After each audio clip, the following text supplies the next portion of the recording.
পৰম কৰুণাময় অনন্ত দয়াময় আল্লাহৰ নামত আৰম্ভণি। আৰু তোমালোকৰ কাৰণে হাৰাম যি তিৰোতাৰ স্বামী আছে, অৱশ্যে যি তিৰোতাৰ তোমালোক মালিক হৈ গৈছা সিহঁত হাৰাম নহয়। তোমালোকৰ প্ৰতি এইটো আল্লাহৰ হুকুম। ইয়াৰ বাহিৰে আন আন তিৰোতাবিলাক তোমালোকৰ কাৰণে হালাল, যদি তোমালোকে সিহঁতক বিচৰা অৰ্থৰ বিনিময়ত। যৌন উত্তেজনা চৰিতাৰ্থে নহয়, বৰঞ্চ পবিত্ৰতা আহৰণৰ উদ্দেশ্যে। অতএব এই তিৰোতাসকলৰ ভিতৰত যিসকলক তোমালোকে ভোগ কৰিছা সিহঁতৰ নিৰ্ধাৰিত প্ৰাপ্যখিনি আদায় দিয়া। অৱশ্যে নিৰ্ধাৰিত কৰাৰ পিছতো পৰস্পৰৰ সন্মতিক্ৰমে তোমালোকে যি ঠিক কৰিবা তাত দোষ নাই। নিশ্চয় আল্লাহ তাআলা সকলো জানে, সূক্ষ্ম জ্ঞানী। আৰু তোমালোকৰ কোনোবাই যদি অভিজাত মুমিন তিৰোতাক বিয়া কৰাবলৈ অসমৰ্থ হয়, তেন্তে তোমালোকৰ হাতৰ ধন অৰ্থাৎ তোমালোকৰ নিজৰ মুছলমান দাসীক বিয়া কৰাব পাৰা। আল্লাহ তোমালোকৰ ইমান সম্পৰ্কে ভালদৰে অৱগত। তোমালোক একেই, গতিকে সিহঁতৰ মালিকৰ অনুমতি লৈ সিহঁতক বিয়া কৰাবা আৰু উচিতমতে সিহঁতৰ মহৰণা দিবা, যিবিলাকৰ উদ্দেশ্য যৌন উত্তেজনা চৰিতাৰ্থ কৰা আৰু গোপন বন্ধুত্ব নহয়, বৰঞ্চ পবিত্ৰতাৰ বান্ধোনত বান্ধ খাই থাকিব বিচাৰে। বিবাহ বন্ধনত বান্ধ খোৱাৰ পিছত যদি ব্যভিচাৰত লিপ্ত হয়, তেন্তে সিহঁতৰ শাস্তি অভিজাত তিৰোতাৰ আধা। তোমালোকৰ ভিতৰত যিজনে পাপত লিপ্ত হোৱাৰ আশংকা কৰে তাৰ কাৰণে এই বিধান। আৰু যদি তোমালোকে আত্মসংযম কৰিব পাৰা, তেন্তে সেইটোৱে তোমালোকৰ কাৰণে উত্তম। আল্লাহ তাআলা মাৰ্জনাকাৰী, অনন্ত কৰুণাময়। আল্লাহ তোমালোকক স্পষ্টভাৱে কৈ দিব বিচাৰে তোমালোকক তোমালোকৰ পূৰ্বৱৰ্তীসকলৰ ৰাস্তাত পৰিচালিত কৰিবলৈ আৰু তোমালোকৰ পাপ মাৰ্জনা কৰিবলৈ ইচ্ছা কৰে। আৰু আল্লাহ তাআলাই সকলো জানে, সূক্ষ্ম জ্ঞানী। আল্লাহ তোমালোকৰ তৌবাহ কবুল কৰিব বিচাৰে আৰু যিবিলাকে কুপ্ৰবৃত্তি অনুসৰণ কৰে সিহঁতে বিচাৰে যাতে তোমালোক পথভ্ৰষ্ট হৈ বহু দূৰলৈ আঁতৰি যোৱা। আল্লাহ তাআলাই তোমালোকৰ ভাৰ লাঘৱ কৰিব বিচাৰে, যিহেতু মানুহ দুৰ্বলভাৱে সৃষ্টি হৈছে। হে ইমানদাৰসকল, নিজৰ মাজত একে অন্যৰ ধন অন্যায়ভাৱে গ্ৰাস নকৰিবা, কিন্তু পৰস্পৰৰ সন্মত বেহা বেপাৰ যদি হয় তাত কোনো দোষ নাই। আৰু তোমালোকে নিজৰ মাজত হতাহতি নকৰিবা, নিশ্চয় আল্লাহ তোমালোকৰ প্ৰতি পৰম দয়ালু। আৰু যদি কোনোবাই হিংসাত আৰু অন্যায়ভাৱে এই কাম কৰে, তেন্তে মই অতি সোনকালে তাক জুইত নিক্ষেপ কৰিম, আৰু আল্লাহ তাআলাৰ কাৰণে ই অতি সহজ। তোমালোকক যিবোৰ পাপ কামৰ পৰা নিষেধ কৰা হৈছে সেইবোৰ জঘন্যতম পাপৰ পৰা যদি তোমালোক আঁতৰি থাকা, তেন্তে তোমালোকৰ সৰু সুৰা পাপবোৰ মই মাৰ্জনা কৰি দিম আৰু অতি সন্মানিত ঠাইত প্ৰৱেশ কৰাম। আৰু যি বিষয়ত আল্লাহ এজনতকৈ আনজনক শ্ৰেষ্ঠত্ব দান কৰিছে সেইটো তোমালোকে কামনা নকৰিবা। পুৰুষৰ উপাৰ্জনত পুৰুষৰ ভাগ আৰু তিৰোতাৰ উপাৰ্জনত তিৰোতাৰ ভাগ নিৰ্ধাৰিত আছে। আৰু আল্লাহ তাআলাৰ ওচৰত তেওঁৰ অনুগ্ৰহ কামনা কৰা। আল্লাহ তাআলাই সকলো জানে। পিতৃ মাতৃ আৰু আত্মীয় স্বজনৰ পৰিত্যক্ত সম্পত্তিত মই প্ৰত্যেকৰ উত্তৰাধিকাৰী ঠিক কৰি দিছো। আৰু যিসকলৰ লগত তোমালোকৰ অংগীকাৰ হৈ গৈছে সিহঁতক সিহঁতৰ ভাগ দি দিবা। আল্লাহ তাআলাৰ দৃষ্টিত সকলো বস্তু আছে, তাত সন্দেহ নাই। মতাসকলৰ কৰ্তৃত্ব তিৰোতাসকলৰ ওপৰত আছে, কিয়নো আল্লাহ তাআলাই এজনৰ ওপৰত আনজনক শ্ৰেষ্ঠত্ব দান কৰিছে আৰু কিয়নো সিহঁতে নিজৰ ধন খৰচ কৰিছে। অতএব পুণ্যৱতী তিৰোতাসকল সিহঁতৰ অনুগত থাকে আৰু আল্লাহ তাআলাই যিবোৰ ৰক্ষা কৰিব দিছে দৃষ্টিৰ অন্তৰালত সেইবোৰৰ ৰক্ষণাবেক্ষণ কৰে। 2. আৰু যিসকল তিৰোতাৰ পৰা অবাধ্যতা আশংকা কৰা সিহঁতক বুজাবা, সিহঁতৰ বিচনা বেলেগ কৰি দিবা আৰু মাৰধৰ কৰিবা।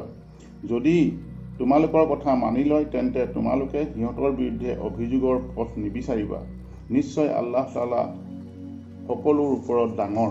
আৰু যদি তোমালোকে সিহঁতৰ মাজত জেদ ভাৱ ৰৈ গৈছে বুলি আশংকা কৰা, তেন্তে স্বামীৰ পৰা এজন আৰু স্ত্ৰী পক্ষৰ পৰা এজন মধ্যস্থ লোক ঠিক কৰা। এওঁলোক উভয়ে যদি মীমাংসা কৰি দিব বিচাৰে তেন্তে আল্লাই সিহঁত দুইজনৰ মাজত মিলন ঘটাই দিব। আল্লাই যে সকলো জানে, সকলো খবৰ ৰাখে, তাত সন্দেহ নাই।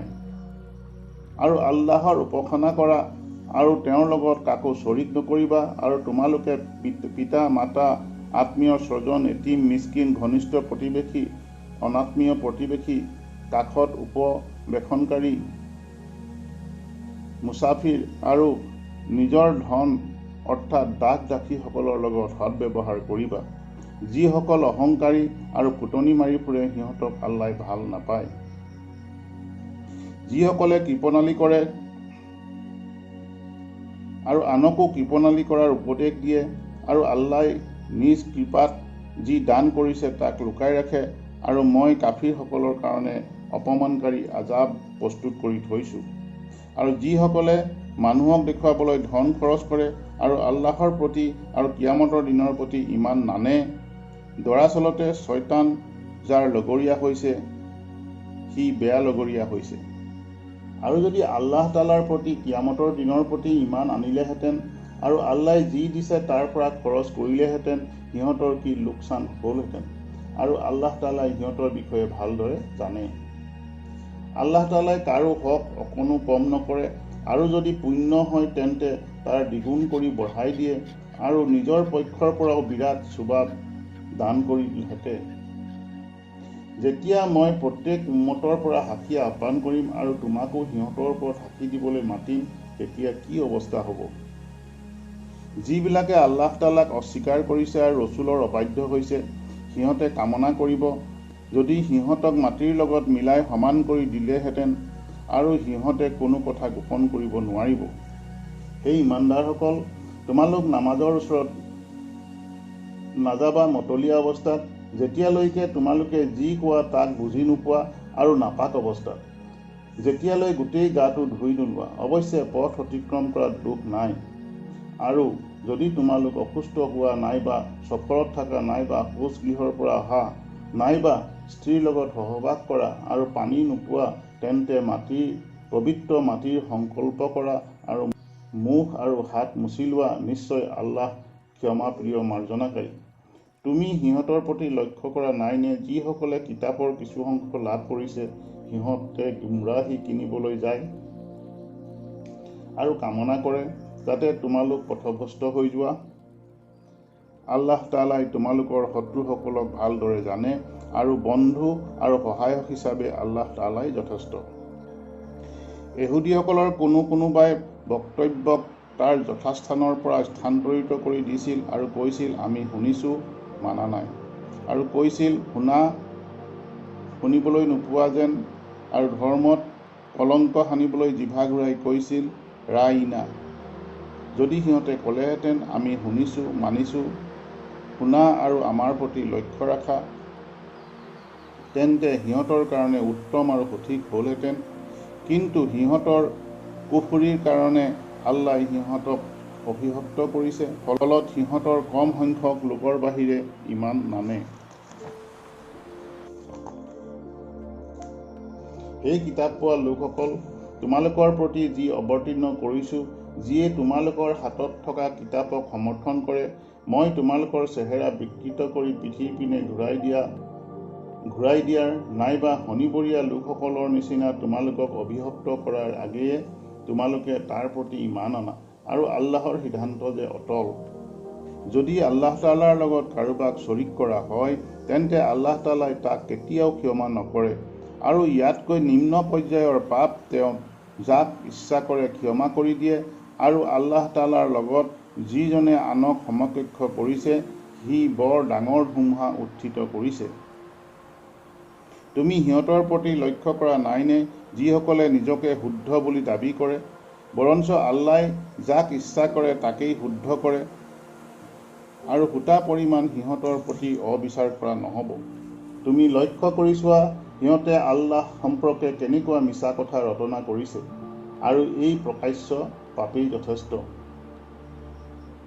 যিবিলাকে কিতাপৰ কিছু অংশ লাভ কৰিছে সিহঁতৰ প্ৰতি আপুনি লক্ষ্য কৰা নাইনে, সিহঁতে দেৱ দেৱতা আৰু শয়তানক মানে, আৰু কাফিৰসকলৰ সম্পৰ্কে কয় যে সিহঁত মুছলমানসকলৰ তুলনাত অধিকতৰ সুপথ প্ৰাপ্ত।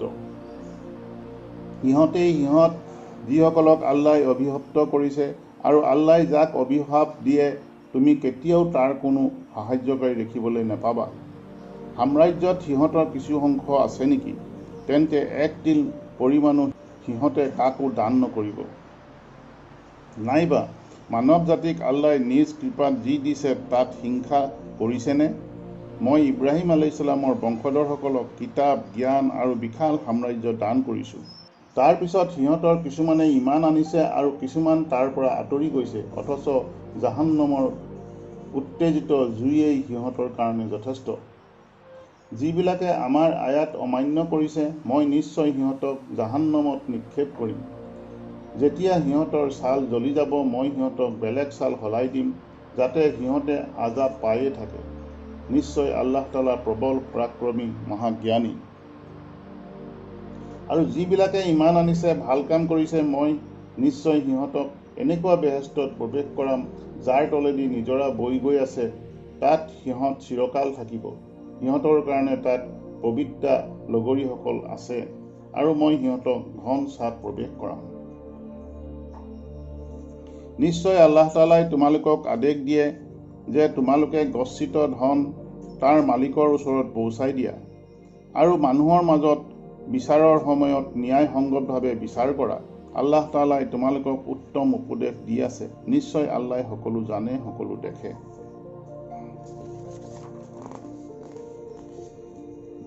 হে ইমানদাৰসকল, তোমালোকে আল্লাহৰ ৰছুলৰ আৰু তোমালোকৰ মাজৰ শাসকসকলৰ হুকুম মানি চলিবা। আৰু তোমালোকৰ মাজত কোনো বিষয় লৈ যদি মতভেদ হয়, তেন্তে আল্লাহ আৰু ৰছুলৰ প্ৰতি ৰুজু কৰিবা। যদি তোমালোকে সঁচাকৈ আল্লাহ আৰু তেওঁৰ ৰছুলৰ প্ৰতি আৰু কিয়ামতৰ দিনৰ প্ৰতি ইমান ৰাখা, ই অতি উত্তম আৰু পৰিণাম হিচাপে ভাল।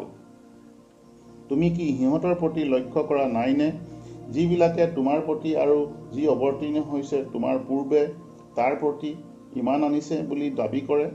সিহঁতে নিজৰ বিচাৰ শয়তানৰ ওচৰত লৈ যায়, অথচ সিহঁতক নেমানিবলৈ কোৱা হৈছে।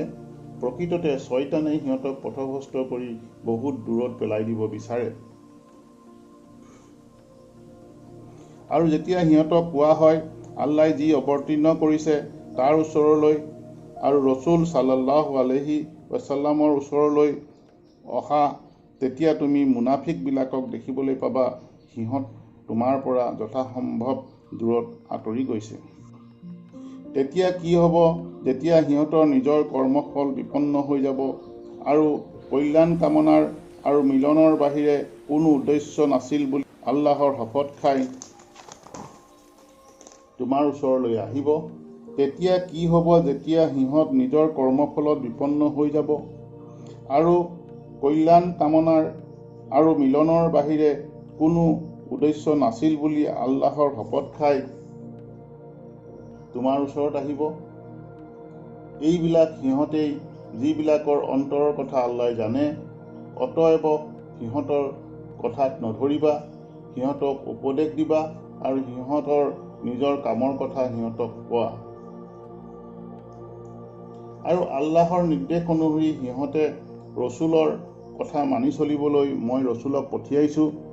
সিহঁতে যেতিয়া নিজৰ প্ৰতি অবিচাৰ কৰিছিল, যদি তোমাৰ ওচৰত আহিলেহেঁতেন, আল্লাহৰ ওচৰত ক্ষমা প্ৰাৰ্থনা কৰিলেহেঁতেন আৰু ৰছুলেও সিহঁতৰ কাৰণে ক্ষমা প্ৰাৰ্থনা কৰিলেহেঁতেন, তেন্তে সিহঁতে আল্লাহ তাআলাক তৌবাহ কবুলকাৰী আৰু দয়ালু পালেহেঁতেন।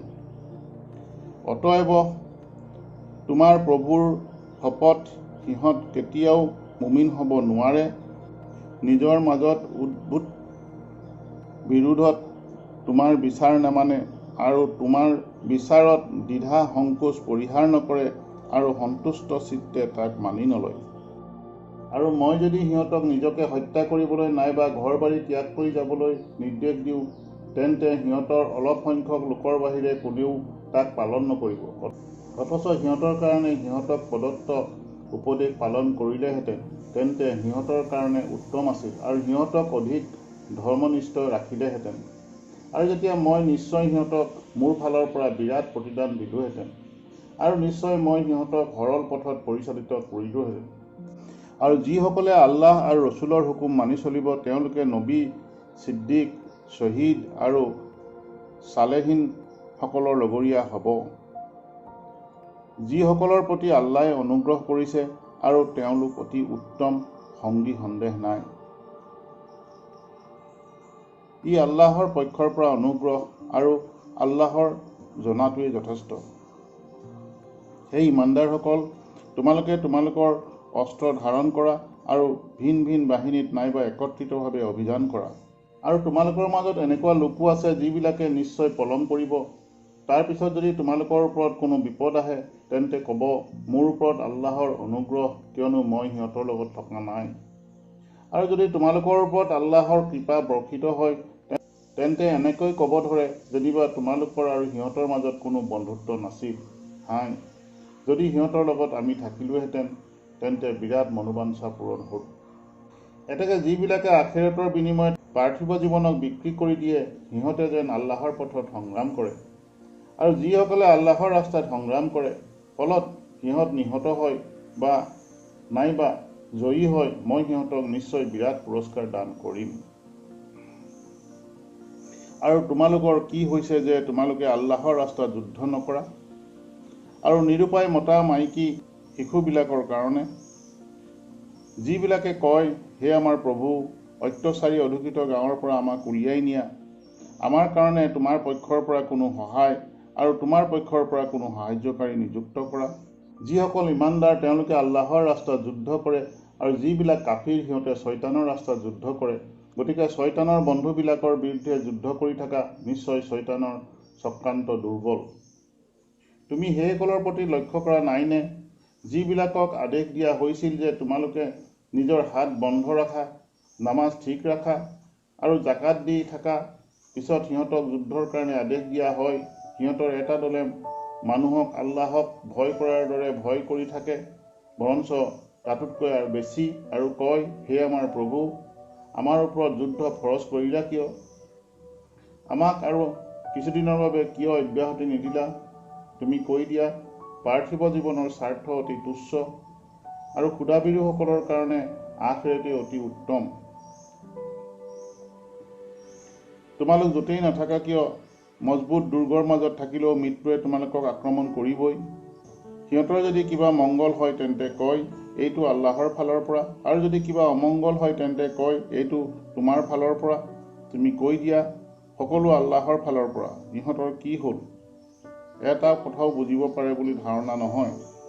তোমাৰ যি কিছু ভাল সকলো আল্লাহৰ ফালৰ পৰা, আৰু যি কিছু বেয়া তোমাৰ নিজৰ পৰা। আৰু মানুহৰ কাৰণে তোমাক ৰচুল হিচাপে পঠাইছো, আৰু প্ৰত্যক্ষদৰ্শী হিচাপে আল্লাই যথেষ্ট। যিজনে ৰচুলৰ হুকুম মানিলে সি আল্লাহৰো হুকুম মানিলে, আৰু যিজনে মুখ ঘূৰালে তেন্তে মইতো তোমাক সিহঁতৰ ওপৰত ৰক্ষক কৰি পঠোৱা নাই। আৰু যিসকলে কয়, মঞ্জুৰ, মানিলো, আকৌ যেতিয়া তোমাৰ ওচৰৰ পৰা ওলাই যায় তেতিয়া সিহঁতৰ কিছুমানে ৰাতিত তোমাৰ বক্তব্যৰ বিপৰীত পৰামৰ্শ কৰিবলৈ যায়। আল্লাই কিন্তু সিহঁতৰ বক্তব্য লিখি আছে। অতএব তুমি সিহঁতৰ আচৰণবোৰ উপেক্ষা কৰি চলা আৰু আল্লাহৰ ওপৰত ভৰসা ৰাখা। কাম সম্পাদনকাৰী হিচাপে আল্লাই যথেষ্ট। সিহঁতে কোৰাণখনিক বিবেচনা কৰি নাচায়নে? যদি এইখন আল্লাহৰ বাহিৰে আন কাৰোবাৰ পৰা হ'লহেঁতেন তাত নিশ্চয় বহুত অমিল দেখিবলৈ পালেহেঁতেন। আৰু সিহঁতৰ ওচৰত যেতিয়া ভয় নাইবা শাস্তিৰ খবৰ আহে সিহঁতে তাক বিয়পাই দিয়ে, অথচ সিহঁতে তাক ৰচুল আৰু নিজৰ কৰ্তৃপক্ষৰ গোচৰত যদি আনিলেহেঁতেন তেন্তে সিহঁতৰ তথ্য সন্ধানীবিলাকে তাক অনুসন্ধান কৰি চালেহেঁতেন। আল্লাহৰ কৃপা আৰু দয়া নহ'লে অলপ সংখ্যকৰ বাহিৰে নিশ্চয় তোমালোকে শয়তানৰ অনুসৰণ কৰিলাহেঁতেন।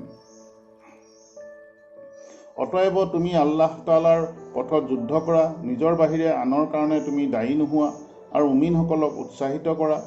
অচিৰেই আল্লাহ তাআলাই কাফিৰসকলৰ প্ৰকোপ দমন কৰিব। আল্লাহ তাআলা সংগ্ৰামত দৃঢ় আৰু শাস্তিত কঠোৰ। যিজনে ভাল কামত চুফাৰিচ কৰিব সিও তাৰ এভাগ পাব, আৰু যিজনে বেয়া কামত চুফাৰিচ কৰিব সিও তাৰ এভাগ পাব, আৰু আল্লাই সকলো কৰিব পাৰে। আৰু যেতিয়া তোমালোকক কোনোবাই দুৱা দিয়ে, তোমালোকেও সিহঁতৰ তাতকৈ উত্তম দুৱা দিবা, নাইবা অতি উত্তৰত তাকেই ক'বা। নিশ্চয় আল্লাহে সকলো বস্তুৰ হিচাপ ৰাখে। আল্লাহৰ বাহিৰে উপাসনাৰ যোগ্য আন কোনো নাই। কিয়ামতৰ দিনা তেওঁ তোমালোকক একত্ৰিত কৰিব, তাত কোনো সন্দেহ নাই। আৰু আল্লাহতকৈ বেছি সত্যবাদী কোন আছে? তোমালোকৰ কি হৈছে? তোমালোক যে মুনাফিকসকলৰ ক্ষেত্ৰত দুই দলত বিভক্ত হৈছা, অথচ আল্লাহ তাআলাই সিহঁতৰ কৰ্মৰ ফলত সিহঁতক ঘূৰাই দিছে। আল্লাহ যাক পথভ্ৰষ্ট কৰিছে তাক তোমালোকে ঘূৰাই আনিব বিচাৰিছানে? আল্লাহ যাক বিপথগামী কৰিছে তুমি তাৰ কাৰণে কোনো ৰাস্তাই নাপাবা।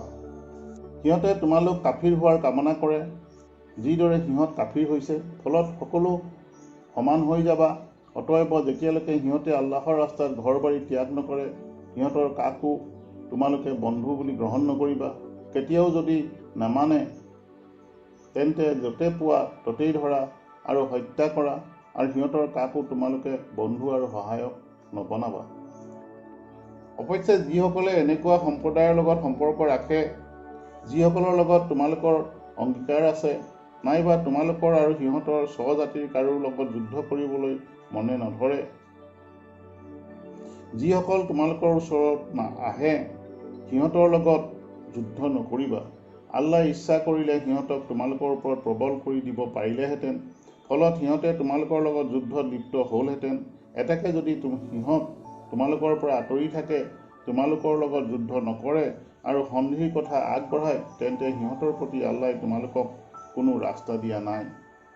তোমালোকে আন এটা সম্প্ৰদায়ক দেখিবলৈ পাবা, যিবিলাকে তোমালোকৰ পৰা আৰু নিজৰ স্বজাতিৰ পৰা নিৰাপদে থাকিব বিচাৰে, অথচ সিহঁতক ফিতনাৰ প্ৰতি আহ্বান কৰিলে সিহঁত তাৰ প্ৰতি ঘূৰি যায়। অতএব সিহঁত যদি তোমালোকৰ পৰা আঁতৰি নাথাকে, তোমালোকৰ ওচৰত সন্ধিৰ প্ৰস্তাৱ আগ নবঢ়ায়, সিহঁতৰ হাত সংযত নকৰে, তেন্তে সিহঁতক য'তেই পোৱা ধৰা, হত্যা কৰা। সিহঁতৰ ওপৰত মই তোমালোকক প্ৰকাশ্য অধিকাৰ দান কৰিছোঁ। মুমিনক হত্যা কৰা মুমিনৰ কাম নহয়, কিন্তু যদি ভুলক্ৰমে হয়, যিজনে ভুলক্ৰমে কোনো মুমিনক হত্যা কৰিব, সি এজন মুমিন গোলাম আজাদ কৰিবই লাগিব, আৰু নিহত ব্যক্তিৰ পৰিয়ালক ৰক্তপণ দিব লাগিব। অৱশ্যে যদি সিহঁতে ক্ষমা কৰি দিয়ে, আৰু নিহত লোকজন যদি এনেকুৱা সম্প্ৰদায়ৰ হয় যিবিলাক তোমালোকৰ শত্ৰু, কিন্তু নিহত লোকজন মুছলমান, তেন্তে এজন মুছলমান দাস আজাদ কৰিব লাগিব। আৰু যদি নিহত লোকজন এনেকুৱা সম্প্ৰদায়ৰ হয় যি সম্প্ৰদায় তোমালোকৰ লগত সন্ধিসূত্ৰে আবদ্ধ, তেন্তে তাৰ পৰিয়ালক ৰক্তপণ দিব লাগিব, আৰু এজন মুছলমান গোলাম আজাদ কৰিব লাগিব। যাৰ এই সন্ধিটি নাই, সি নিজৰ পাপ মাৰ্জনাৰ কাৰণে একেলগে 2 মাহ ৰোজা ৰাখিব লাগিব। নিশ্চয় আল্লাহ সৰ্বজ্ঞানী সুবিবেচক। আৰু যিজনে জানি শুনি কোনো মুছলমানক হত্যা কৰিব, জাহান্নামই তাৰ অৱধাৰিত শাস্তি, য'ত সি চিৰকাল থাকিব, আৰু আল্লাহৰ গজব তাৰ প্ৰতি বৰ্তি আছে। আল্লাহ তাক অভিশাপ দিছে আৰু তাৰ কাৰণে বিৰাট শাস্তি প্ৰস্তুত কৰি থৈছে। হে ইমানদাৰসকল, তোমালোকে যেতিয়া আল্লাহৰ ৰাস্তাত যাত্ৰা কৰিবা, তেতিয়া ভালদৰে অনুসন্ধান কৰি ল'বা। যিজনে তোমালোকক চালাম কৰিব, তাক তোমালোকে মুছলমান নোহোৱা বুলি নকবা। তোমালোকে পাৰ্থিৱ জীৱনৰ সম্পদ কামনা কৰিব বিচৰা নাই, অথচ আল্লাহৰ ওচৰত প্ৰচুৰ পৰিমাণে গনিমত আছে। ইয়াৰ আগতে তোমালোকো অনুৰূপ আছিলা, তাৰপিছত আল্লাহ তোমালোকৰ ওপৰত অনুগ্ৰহ কৰিছে। অতএব ভালদৰে অনুসন্ধান কৰি চাবা, নিশ্চয় আল্লাহ তাআলা তোমালোকৰ কাম কাজৰ প্ৰতি অৱহিত। যিসকল মুছলমান বহি থাকে অথচ সিহঁতৰ কোনো অসুবিধা নাই, আৰু যিসকলে আল্লাহৰ ৰাস্তাত ধনে প্ৰাণে জিহাদ কৰে, তেওঁলোক উভয়ে সমান নহয়। যিসকল বহি থাকে সিহঁতৰ ওপৰত আল্লাহ তেওঁলোকৰ মৰ্যাদা বঢ়াই দিছে, যিসকলে ধনে প্ৰাণে আল্লাহৰ ৰাস্তাত জিহাদ কৰে। অৱশ্যে প্ৰত্যেককেই আল্লাহ কল্যাণৰ প্ৰতিশ্ৰুতি দিছে, আৰু যিসকল বহি থাকে তেওঁলোকতকৈ মুজাহিদসকলৰ মহান প্ৰতিদান বহুগুণে বৃদ্ধি কৰি দিছে। আল্লাহ তাআলাৰ পক্ষৰ পৰাই বিভিন্ন স্তৰৰ প্ৰতিদান, মাৰ্জনা আৰু কৰোণা, আৰু আল্লাহ যে মাৰ্জনা প্ৰিয়, কৰোণাময়। নিজৰ অনিষ্ট সাধনত লিপ্ত মানুহৰ যেতিয়া ফিৰিষ্টাসকলে প্ৰাণ লৈ যাব ধৰে, তেতিয়া তেওঁলোকে কয়, তোমাক কি অৱস্থাত আছিলা? সিহঁতে উত্তৰত কয়, আমিতো এই দেশত নিৰুপায় আছিলোঁ। ফিৰিষ্টাসকলে কয়, আল্লাহৰ পৃথিৱী প্ৰশস্ত নাছিল নেকি? তোমালোক তাত দেশ এৰি যাব পাৰিলাহেঁতেন। এতেকে এনেকুৱা লোকৰ ঠাই জাহান্নাম, আৰু ই অতি জঘন্য ঠাই। অৱশ্যে যিবিলাক মতা মাইকী ল'ৰা ছোৱালী একেবাৰে অক্ষম, কোনো উপায় উদ্ভাৱন কৰিব নোৱাৰে আৰু ৰাস্তাও সিহঁতে নাজানে, সিহঁতক আল্লাই ক্ষমা কৰিব বুলি আশা। আল্লাহ যে ক্ষমাশীল মাৰ্জনা প্ৰিয়। আৰু যিসকলে আল্লাহৰ পথত দেশ ত্যাগ কৰে, সিহঁতে তাৰ সলনি বহুতো ঠাই আৰু স্বচ্ছলতা লাভ কৰিব। আৰু কোনোবাই যদি আল্লাহ আৰু ৰচুলৰ কাৰণে ঘৰৰ পৰা ওলাই যায় আৰু মৃত্যুৱে তাক আক্ৰমণ কৰে, তেন্তে তাৰ সোৱাব আল্লাহৰ ওচৰত অৱধাবিত। আল্লাহ যে মাৰ্জনা প্ৰিয়, কৰুণাময়। আৰু তোমালোকে যেতিয়া পৃথিৱীত পৰিভ্ৰমণ কৰা, নামাজৰ কিছু কমোৱাত তোমালোকৰ দোষ নাই। যদি কাফিৰসকলৰ পৰা নিৰ্যাতনৰ আশংকা কৰা, কাফিৰবিলাক তোমালোকৰ প্ৰকাশ্য শত্ৰু, সন্দেহ নাই। আৰু সিহঁতৰ মাজত তুমি যেতিয়া বৰ্তমান থকা আৰু সিহঁতক নামাজত থিয় কৰাই দিয়া, তেতিয়া সিহঁতৰ এটা দল তোমাৰ লগত থিয় হ'ব আৰু অস্ত্ৰ ধাৰণ অৱশ্যই কৰিব। তাৰপিছত যেতিয়া সিহঁতে চিজদা কৰি ল'ব, তেতিয়া যেন তোমাৰ পৰা আঁতৰি যায়। আৰু যিসকলে নামাজ পঢ়া নাই, সিহঁতে আহি তোমাৰ লগত নামাজ পঢ়ে যেন, আৰু নিজৰ ৰক্ষা কৱচ আৰু অস্ত্ৰাদি লগত ৰাখে যেন। কাফিৰসকলে কামনা কৰে যাতে তোমালোকে তোমালোকৰ অস্ত্ৰ শস্ত্ৰ আৰু বস্তু বাহিনীৰ প্ৰতি উদাসীন হোৱা, আৰু সিহঁতে আকস্মিকভাৱে তোমালোকৰ ওপৰত আক্ৰমণ কৰি দিয়ে। আৰু যদি বৰষুণ নাইবা বেমাৰৰ কাৰণে কষ্ট হয়, তেন্তে অস্ত্ৰ শস্ত্ৰ ত্যাগ কৰাত দোষ নাই। কিন্তু তোমালোকৰ ৰক্ষা কৱচ নিজৰ লগত ৰাখিবা। নিশ্চয় আল্লাই কাফিৰসকলৰ কাৰণে লাঞ্ছনাদায়ক আজাব প্ৰস্তুত কৰি ৰাখিছে। তাৰপিছত যেতিয়া তোমালোকে নামাজ আদায় কৰি ল'বা, আল্লাহ তালাক থিয় হৈ, বহি আৰু শুই থকা অৱস্থাত স্মৰণ কৰিবা, আশংকামুক্ত হ'বা। তেতিয়া নামাজ ঠিকভাৱে পঢ়িবা। নামাজ তাৰ নিৰ্দিষ্ট সময়তেই মুছলমানসকলৰ ওপৰত ফৰজ, তাত সন্দেহ নাই। আৰু শত্ৰুক পিছে পিছে খেদাত শিথিল নহ'বা। তোমালোকে যদি কষ্ট পোৱা, সিহঁতেও তোমালোকৰ নিচিনা কষ্ট পাইছে, অথচ আল্লাহৰ ওচৰত তোমালোকৰ আশা আছে, সিহঁতৰ সেই আশাও নাই। আৰু আল্লাই সকলো জানে, সূক্ষ্মজ্ঞানী। নিশ্চয় মই সত্যৰে সৈতে এখন কিতাপ, এই কিতাপখনি পঠালোঁ, যাতে তুমি আল্লাহৰ প্ৰদৰ্শন অনুসৰি মানুহৰ মাজত বিচাৰ মীমাংসা কৰি দিব পাৰা, আৰু তুমি বিশ্বাসঘাতকসকলৰ হৈ কলহ কৰিবলৈ নাযাবা। আৰু আল্লাহৰ ওচৰত ক্ষমা প্ৰাৰ্থনা কৰা, নিশ্চয় আল্লাহ ক্ষমাশীল, কৰুণাময়। আৰু যিবিলাকৰ অন্তৰত প্ৰতাৰণা ৰৈ আছে, সিহঁতৰ হৈ আপুনি কাজিয়া নকৰিব। যিবিলাক প্ৰতাৰণাকাৰী আৰু পাপী, সিহঁতক আল্লাই ভাল নাপায়। সিহঁতে মানুহৰ পৰা গোপন কৰিব বিচাৰে আৰু আল্লাহৰ পৰা গোপন কৰাৰ প্ৰয়াস নকৰে, অথচ আল্লাই যেতিয়া সিহঁতে ৰাতি আল্লাহৰ পচন্দ নকৰা বিষয় পৰামৰ্শ কৰে, সিহঁতৰ কীৰ্তিকলাপ কিন্তু আল্লাহৰ আয়ত্তাধীন আছে। শুনা, পাৰ্থিৱ জীৱনত তোমালোকে সিহঁতৰ হৈ কাজিয়া কৰিছা, কিন্তু কিয়ামতৰ দিনা সিহঁতৰ হৈ কোনে কাজিয়া কৰিবলৈ যাব, নাইবা কোন সিহঁতৰ উকিল হ'ব? আৰু যিজনে পাপ কৰিছে নাইবা নিজৰ প্ৰতি অন্যায় কৰিছে, তাৰপিছত আল্লাহৰ ওচৰত ক্ষমা বিচাৰে, তেন্তে আল্লাহক ক্ষমাপ্ৰিয় আৰু দয়ালুহে পাব। আৰু যিজনে পাপ কৰে, সি নিজৰহে অনিষ্ট কৰে। আল্লাহ যে সৰ্বজ্ঞানী, সুবিবেচক। আৰু যিজনে ভুল কাম নাইবা অপৰাধ কৰে, তাৰপিছত কোনোবা নিৰপৰাধীক অভিযুক্ত কৰিবলৈ যায়, সি এটা ভীষণ ধুমুহা আৰু প্ৰকাশ্য পাপ নিজৰ ওপৰত উঠাই লয়, তাত সন্দেহ নাই। তোমাৰ ওপৰত যদি আল্লাহৰ অনুগ্ৰহ আৰু ৰহমত নাথাকিলেহেঁতেন, তেন্তে এটা দলে তোমাক বিভ্ৰান্ত কৰাৰ কাৰণেই বদ্ধ পৰিকৰ আছিল। সিহঁতে কিন্তু নিজৰ বাহিৰে কাকো বিভ্ৰান্ত কৰিব নোৱাৰে, তোমাৰো কোনো অনিষ্ট সাধন কৰিব নোৱাৰে। আৰু আল্লাই তোমাৰ ওপৰত কিতাপ আৰু হিকমতৰ অৱতীৰ্ণ কৰিছে, আৰু তুমি যি জনা নাছিলা তাক শিকাইছে। আৰু তোমাৰ প্ৰতি আল্লাহৰ বিৰাট অনুগ্ৰহ আছে। সিহঁতৰ অধিকাংশ পৰামৰ্শই ভাল নহয়। অৱশ্যে যিবিলাকে সৎকা আৰু সৎকাম নাইবা লোকৰ মাজত সন্ধি চেষ্টা কৰে সিহঁতৰ পৰামৰ্শ ভাল।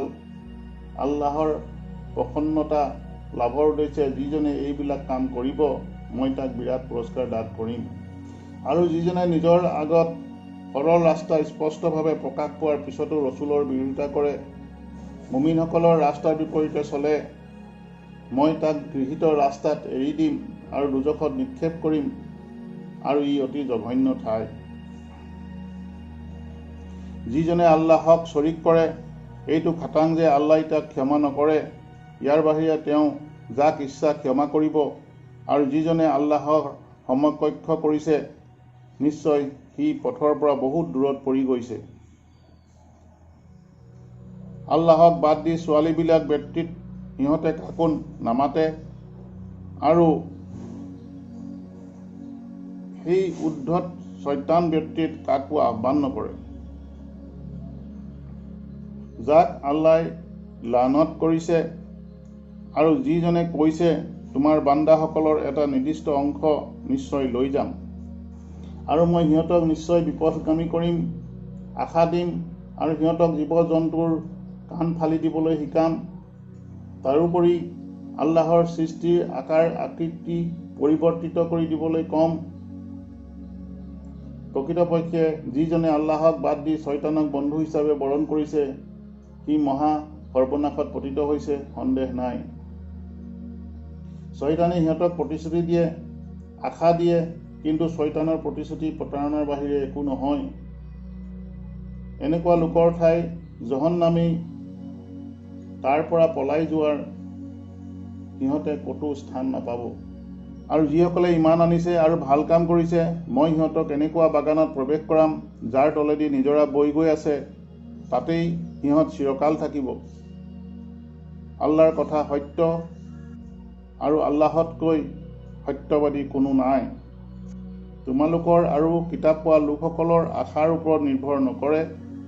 প্ৰকৃততে যিজনে বেয়া কাম কৰিছে সি তাৰ শাস্তি ভোগ কৰিব আৰু আল্লাহৰ বাহিৰে কোনো সাহায্যকাৰী নাপাব। আৰু যি মতা মাইকী নিৰ্বিশেষে মুমিন অৱস্থাত ভাল কাম কৰিব সিহঁত অৱশ্যে জন্নতত প্ৰৱেশ কৰিব আৰু সিহঁতৰ তিল পৰিমাণ প্ৰাপ্যও নষ্ট নহ'ব। আৰু তাতকৈ উত্তম ধৰ্ম কাৰ, যিজনে আল্লাহৰ আগত মূৰ নত কৰিছে আৰু ভাল কাম কৰিছে আৰু একনিষ্ঠভাৱে ইব্ৰাহিমৰ ধৰ্ম মানি চলিছে আৰু আল্লাই যে ইব্ৰাহিমক অকৃত্ৰিম বন্ধু হিচাপে গ্ৰহণ কৰিছে। আৰু আসমান জমিনত যি কিছু আছে সকলো আল্লাহৰ আয়ত্তাধীন। আৰু যিসকলে তোমাৰ ওচৰত মাইকীবিলাকৰ বিয়াৰ অনুমতি বিচাৰি আছে তুমি কৈ দিয়া, আল্লাই তোমালোকক অনুমতি দান কৰি আছে আৰু কোৰাণত তোমালোকক সেই এটিম মাইকীসকল সম্পৰ্কে যি নিৰ্দেশ শুনোৱা হৈছে যিবিলাকক তোমালোকে নিৰ্ধাৰিত মোহৰ আদায় নকৰা অথচ সিহঁতক বিয়া কৰাব বিচৰা, আৰু অক্ষম ল'ৰা ছোৱালীৰ বিষয়ে আৰু এটিমবিলাকৰ প্ৰতি ন্যায় বিচাৰ কৰিবলৈ নিৰ্দেশ দিয়া হৈছে। আৰু যিজনে ভাল কাম কৰে নিশ্চয় আল্লাই সেই বিষয়ে ভালদৰে জানে। আৰু যদি কোনোবা তিৰোতাই নিজৰ স্বামীৰ ফালৰ পৰা কাজিয়া নাইবা অৱহেলাৰ আশংকা কৰে তেন্তে সিহঁতে নিজৰ মাজত মীমাংসা কৰি ল'লে কোনো দোষ নাই, আৰু মীমাংসাই উত্তম। আৰু মানৱ আত্মা লোভৰ বশীভূত, আৰু তোমালোকে যদি সৎব্যৱহাৰ কৰা আৰু আল্লাহক ভয় কৰি চলা তেন্তে নিশ্চয় আল্লাই তোমালোকে যি কৰা সকলোবিলাক খবৰ ৰাখে। আৰু তোমালোকে ইচ্ছা কৰিলেও তিৰোতাসকলৰ মাজত কেতিয়াও সমান ভাৱ ৰাখিব নোৱাৰিবা। গতিকে কোনোবা এজনীক ওলমাই ৰখাৰ উদ্দেশ্যে তাইৰ প্ৰতি একেবাৰে পিঠি নিদিবা, আৰু যদি শুধৰাই থাকা আৰু আল্লাহক ভয় কৰি চলা তেন্তে আল্লাহ নিশ্চয় ক্ষমাশীল দয়াময়। আৰু যদি উভয়ে পৃথক হৈ যায় তেন্তে আল্লাই নিজৰ কৃপাৰে প্ৰত্যেকক অনিৰ্ভৰতা দান কৰিব। আল্লাহ যে স্বচ্ছলতা দাতা, সূক্ষ্ম জ্ঞানী। আৰু আসমান জমিনত যি কিছু আছে সকলো আল্লাহৰ। আৰু তোমালোকৰ পূৰ্বে কিতাপ পোৱা লোকসকলৰ প্ৰতি আৰু তোমালোকৰ প্ৰতি মোৰ আদেশ তোমালোকে যেন আল্লাহক ভয় কৰি থাকা, আৰু যদি তোমালোকে অমান্য কৰা তেন্তে জানিবা আসমান জমিনত যিমান বস্তু আছে সকলো আল্লাহৰেই, আৰু আল্লাহ তাআলা কাৰো মুখাপেক্ষী নহয়, সৰ্বগুণে গুণী। আৰু আসমান আৰু জমিনৰ মাজত যি কিছু আছে সকলো আল্লাহৰ, আৰু কাৰ্যনিৰ্বাহৰ কাৰণে আল্লাই যথেষ্ট। হে মানৱ, ইচ্ছা কৰিলে তেওঁ তোমালোকক আঁতৰাই দি আনবিলাকক লৈ আহিব পাৰে। এইটো কৰিবলৈ আল্লাহৰ যথেষ্ট ক্ষমতা আছে। যিজনে পাৰ্থিৱ প্ৰতিদান কামনা কৰে কৰক, আল্লাহৰ ওচৰত কিন্তু দুনিয়া আৰু আখিৰতৰ প্ৰতিদান আছে। আল্লাই সকলো শুনে আৰু সকলো বস্তুৰ ওপৰত দৃষ্টি ৰাখে। হে ইমানদাৰসকল, তোমালোকে ন্যায়নিষ্ঠ হৈ থাকিবা। তোমালোকৰ নিজৰ পিতৃ মাতৃ নাইবা আত্মীয় স্বজনৰ ক্ষতি হ'লেও আল্লাহৰ পক্ষে সাক্ষী দিবা। কোনোবা যদি ধনী নাইবা দুখীয়া হয় তেন্তে তোমালোক অপেক্ষা আল্লাহ সিহঁতৰ বেছি হিতৈষী। গতিকে বিচাৰৰ ক্ষেত্ৰত প্ৰবৃত্তিৰ অনুসৰণ নকৰিবা। তোমালোকে যদি জিভা ঘূৰোৱা নাইবা সাক্ষী দিব নিবিচাৰা তেন্তে জানিবা নিশ্চয় আল্লাহ তাআলাই তোমালোকৰ কাৰ্যকলাপৰ খবৰ ৰাখে। হে ইমানদাৰসকল, তোমালোকে ইমান আনা আল্লাহৰ প্ৰতি, আল্লাহৰ ৰচুলৰ প্ৰতি, আল্লাই ৰচুলৰ প্ৰতি যি কিতাপ অৱতীৰ্ণ কৰিছে সেই কিতাপৰ প্ৰতি, আৰু ইয়াৰ পূৰ্বে যি কিতাপ অৱতীৰ্ণ কৰিছে তাৰ প্ৰতি, আৰু যিজনে আল্লাহ তেওঁৰ ফিৰিষ্টাসকলৰ প্ৰতি, তেওঁৰ কিতাপসমূহৰ প্ৰতি আৰু ৰচুলসকলৰ প্ৰতি আৰু আখিৰতৰ দিনৰ প্ৰতি ইমান নানে সি বিপথগামী হৈ বহুত দূৰত পৰিছে, সন্দেহ নাই। যিসকলে ইমান অনাৰ পিছত কাফিৰ হ'ল, পিছত আকৌ মুছলমান হ'ল, পিছত আকৌ কাফিৰ হ'ল আৰু কুফৰিত আগবাঢ়ি গ'ল, আল্লাই কেতিয়াও সিহঁতক ক্ষমা নকৰে আৰু সুপথ পৰিচালিত নকৰে। মুনাফিকসকলক সুসংবাদ দিয়া যে সিহঁতৰ কাৰণে কষ্টদায়ক আযাব প্ৰস্তুত আছে। এইবিলাকেই যিবিলাকে মুছলমানৰ পৰিৱৰ্তে কাফিৰসকলক বন্ধু পাতে, তেওঁলোকে কি সিহঁতৰ ওচৰত সন্মান বিচাৰে? নিশ্চয় সকলো সন্মান আল্লাহ তাআলাৰ ওচৰত। আৰু তোমালোকৰ প্ৰতি কোৰাণত নিৰ্দেশ অৱতীৰ্ণ হৈছে যে যদি আল্লাহৰ আয়াতত অস্বীকাৰ আৰু উপহাস হৈছে বুলি তোমালোকে শুনিবলৈ পোৱা তেন্তে যি পৰ্যন্ত সিহঁত আন কথাত ব্যস্ত নহয় তোমালোকে সিহঁতৰ লগত নবহিবা, নহ'লে তোমালোকো সিহঁতৰ নিচিনা হৈ যাবা। আল্লাহ তাআলাই কিন্তু মুনাফিক আৰু কাফিৰসকলক জাহান্নামত একে ঠাইত একত্ৰিত কৰিব, তাত সন্দেহ নাই। এইবিলাক মুনাফিক যিবিলাক তোমালোকৰ অপেক্ষাত ৰৈ আছে।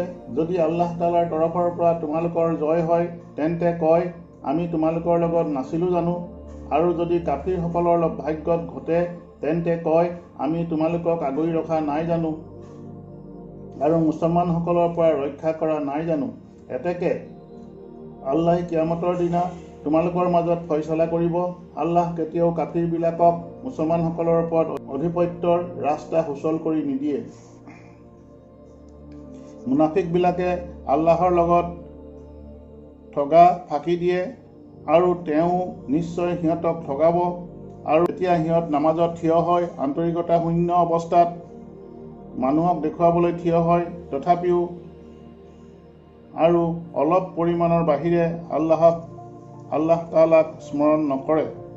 উভয়ৰ মাজত দুদুল্যমান আছে, ইহঁতৰ পিনেও নহয় সিহঁতৰ পিনেও নহয়, আৰু আল্লাহ তাআলাই যাক পথভ্ৰষ্ট কৰে তুমি কেতিয়াও তাৰ কাৰণে কোনো ৰাস্তা বিচাৰি নাপাবা। হে ইমানদাৰসকল, মুছলমানসকলক বাদ দি কাফিৰবিলাকক অন্তৰংগ নকৰিবা। তোমালোকে নিজৰ বিৰুদ্ধে আল্লাহৰ স্পষ্ট অভিযোগ গ্ৰহণ কৰিব বিচৰানে?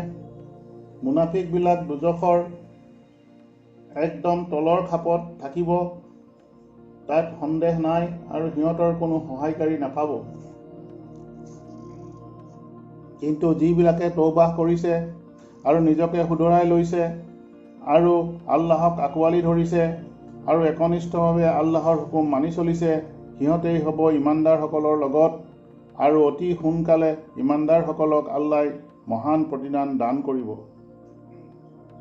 যদি তোমালোকে কৃতজ্ঞতা জ্ঞাপন কৰা আৰু ইমান আনা তেন্তে তোমালোকক আল্লাই কিয় শাস্তি দিব? আল্লাহটো গুণগ্ৰাহী, সৰ্বজ্ঞানী। আমিন।